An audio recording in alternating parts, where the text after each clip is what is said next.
2016 সালের জুলাই মাসের ওই সময়টা ঢাকার জন্য একটা অন্যরকম ভয়াবহতা স্মৃতি নিয়ে আসে, তাই না? হ্যাঁ, একদম। বিশেষ করে গুলশানের মতো একটা এলাকা। ঠিক, গুলশান মানে তো তখন একটা অভিজাত, ভীষণ সুরক্ষিত জায়গা বলেই সবাই জানত। কত দূতাবাস, বিদেশিদের বাস। সেখানেই কিনা হোলি আর্টিসেন বেকারি, যেটা বেশ জনপ্রিয় হয়েছিল। হ্যাঁ, ওই ক্যাফেতেই ঘটল সেই ভয়ঙ্কর সন্ত্রাসী হামলা। একটা সুন্দর সন্ধ্যা নিমেষেই একটা দুঃস্বপ্নে পাল্টে গেল। আর সেই রাতের ঘটনাটা শুধু বাংলাদেশকে না, আসলে পুরো বিশ্বকেই নাড়িয়ে দিয়েছিল।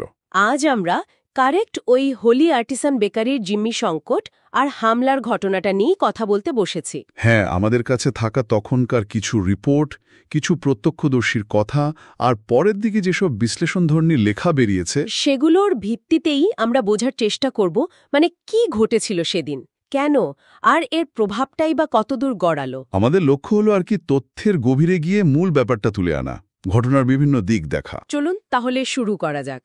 প্রথমেই জায়গা আর সময়টা একটু পরিষ্কার করে নিই। হ্যাঁ, জায়গাটা ছিল ঢাকার গুলশান ২ নম্বর এলাকার ৭৯ নম্বর রোড, হোলি আর্টিসান বেকারি। বেশ সুন্দর লোকেশনে ছিল, তাই না? লেকের ধারে। একদম স্প্যানিশ ধরনের ক্যাফেটা, পরিবেশটাও খুব মনোরম ছিল।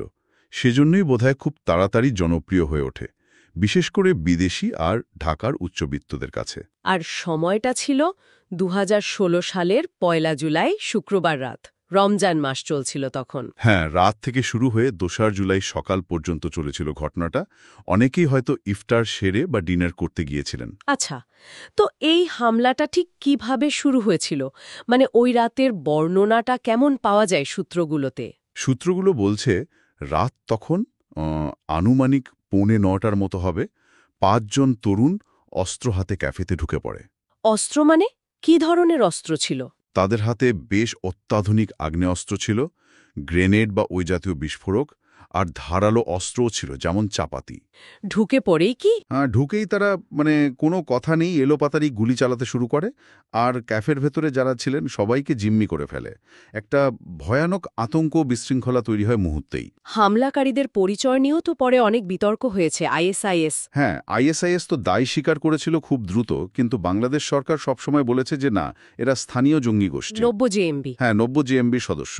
যদিও তাদের লক্ষ্য যে মূলত বিদেশিরা ছিল, সেটা ঘটনার শুরু থেকেই বেশ স্পষ্ট হয়ে উঠছিল।